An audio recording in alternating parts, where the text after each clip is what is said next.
Hey guys, it's Lady J. I want to talk today about something pretty serious, and that is religiously motivated hate crimes.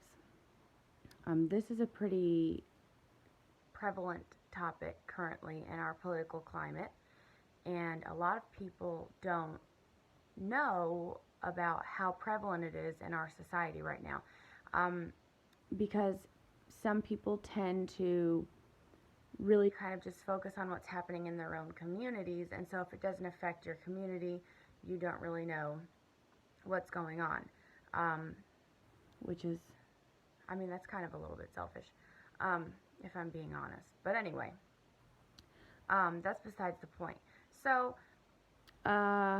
religiously motivated hate crimes obviously are crimes against certain religious communities just for the sake of them being a part of that religious community. Okay, so and they involve whether it be vandalism to property, and it can go all the way up to violence. Okay, and in there is intimidation as well. So it has really ramped up since Trump became president.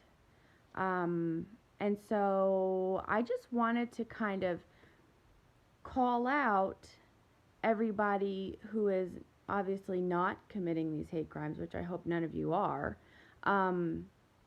because it's our responsibility, first of all, to bring awareness to these types of things, and secondly, to put a stop to them as best as we can. And I'm not saying, like, I haven't seen any of these things with my own eyes, obviously, because I would probably be injured from stepping in, is what I'm saying. So we need to bring awareness. That's one way that we can try and put a stop to them. And also, just let people around you know if you have any friends that are within these types of communities, and that whether they be religious minorities or just minorities in general, because it's not just religiously fueled hate crimes, it's hate crimes in general. But if you have any friends or just people that you meet that are in minority communities, let them know that you're there, that you're a safe place for them to come if they feel threatened or if they feel like the environment they're in is not a secure environment, because that's an important thing. Again, this is not like a political, safe place, whatever. It's important for people to feel safe. You know what I mean? So, for example, a teacher in Georgia who is Muslim, she got a note on her desk saying, "Oh, now that Trump is president, your headscarf's not allowed. Why don't you tie it around your neck instead and hang yourself? Signed, America." Okay. Another one was that a Muslim lady was on a bus, and a bus or a train, I think it was a bus.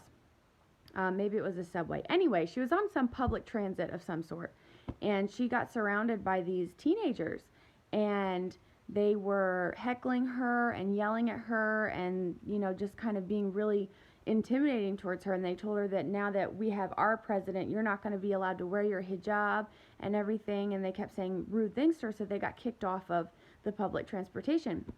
And when they were being kicked off, they tried to spit at her. So there's that, and it's not only the Muslims now either, it's everybody at this point. So there was, the Jewish cemeteries are being desecrated. They are crushing the headstones. There was one in St. Louis, and then there was one in Philadelphia. They're calling in bomb threats to the Jewish community centers and the child care centers. Someone shot a gun right through the window of a Jewish child care center. That's terrifying. That would be terrifying for any parent. But these are anti-Semitic acts, like reminiscent of the Holocaust, which was a real thing, by the way. People are taking selfies on the Holocaust Memorial. Thank God Shahak Shapira put a stop to that. Google the YOLOcaust. Like, it was shameful. People have no sense. And then the Sikh guy that, for those of you who don't know what Sikhs are, they are the Indians with the turban. My boyfriend is a part of that religious faith. and the Sikh man was shot in his driveway. Thank God, I think he lived.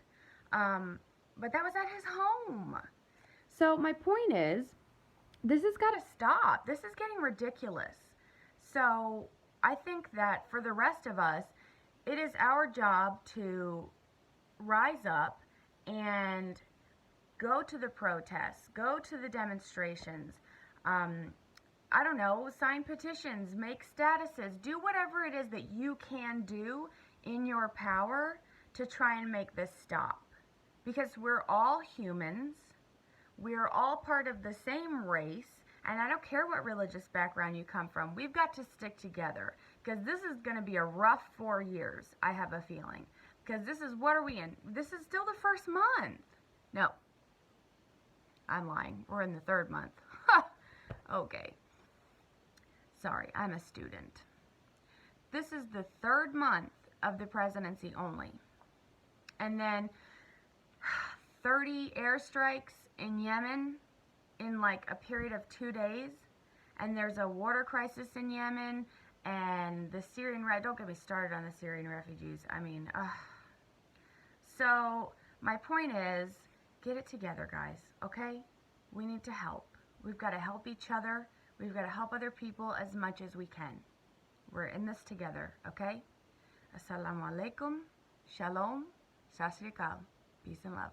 Subscribe to my channel, give me a like.